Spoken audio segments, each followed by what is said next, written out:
I have directed Secretary Connally to suspend temporarily the convertibility of the dollar into gold or other reserve assets. Now the dollar was floating and backed by nothing, and has been ever since.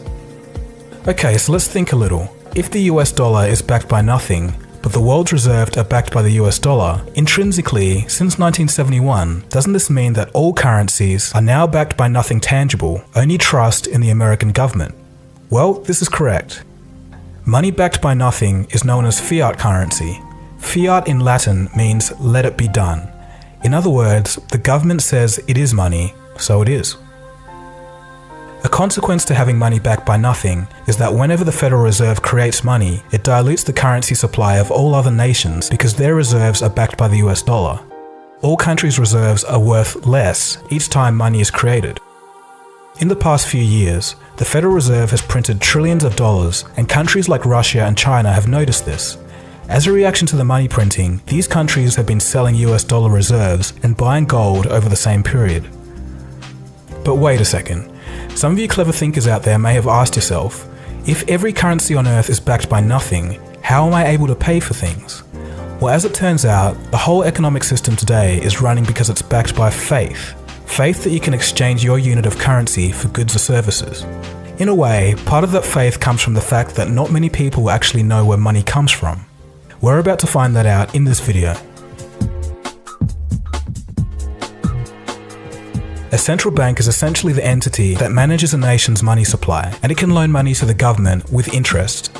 In the United States and most other countries, it works like this.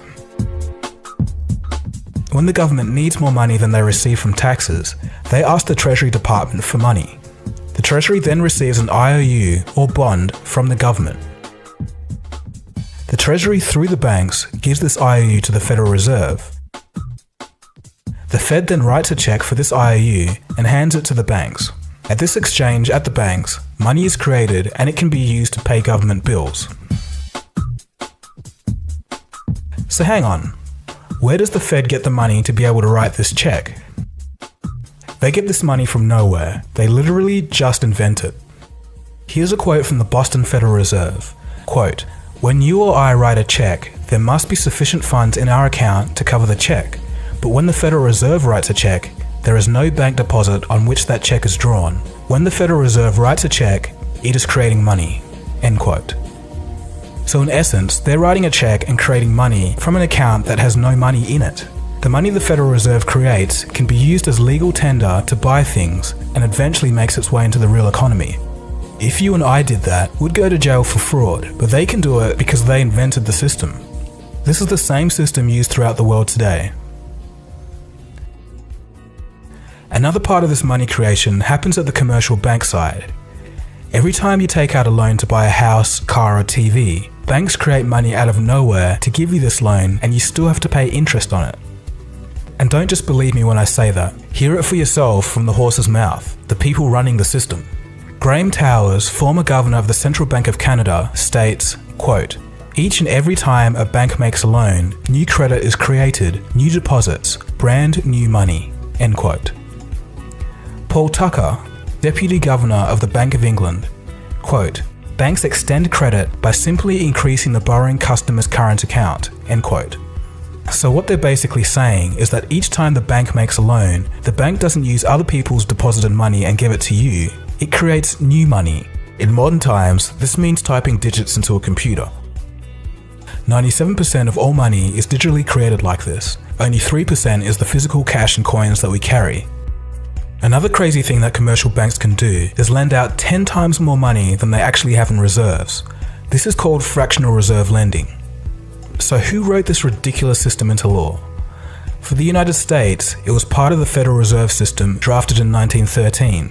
And again, this is the same system used throughout the world. So what's the issue? Why should I even care? Well, there's consequences. When more loans are given out, more money is created, and the rest of the money in circulation is worth less and less as the years go on. This is known as inflation.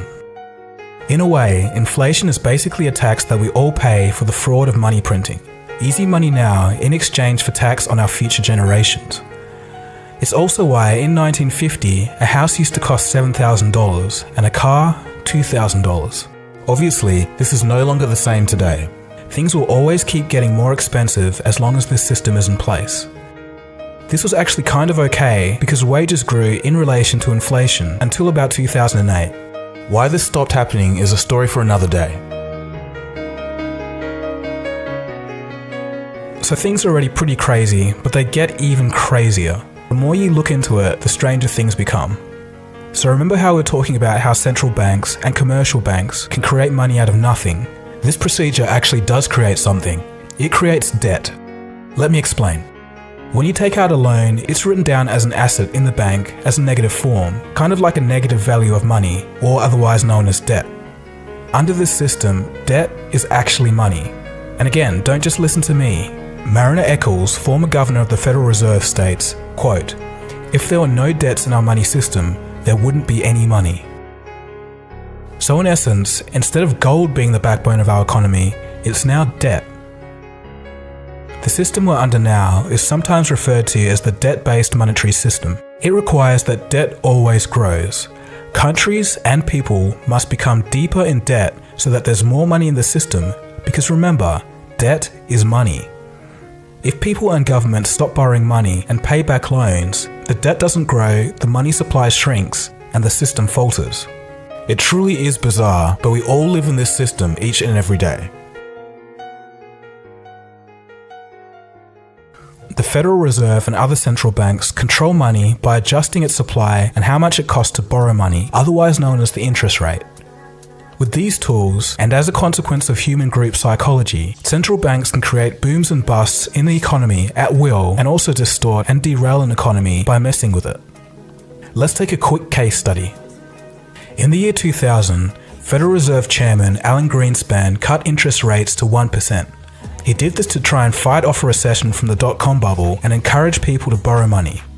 When interest rates are low, if you're borrowing money, you save a whole lot on repaying mortgages. Since a 1% interest rate hadn't been seen at the time since the 1950s, it was a pretty good deal.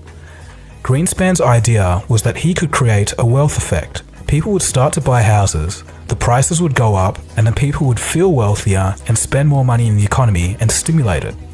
Greenspan sure succeeded in getting people to borrow money to buy houses, but they borrowed too much, and the result was the 2008 housing bubble. This is a prime example of what can go wrong when central banks mess with an economy. Yes, corrupt bankers have a lot to answer for in their role in the 2008 crisis, but the Fed has a far bigger long-term impact.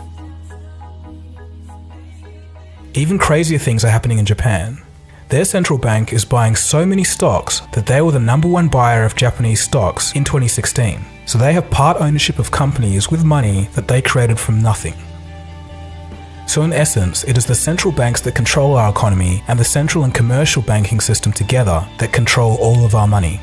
The difference is, central banks can create money at will, while commercial banks need loans to create money.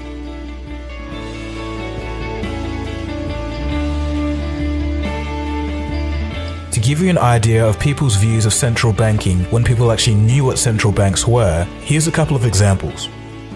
In 1881, then President of the United States, James Garfield, states, quote, "Whoever controls the volume of money in any country is absolute master of all industry and commerce, and when you realize that the entire system is very easily controlled one way or another by a few powerful men at the top, you will not have to be told how periods of inflation and depression originate."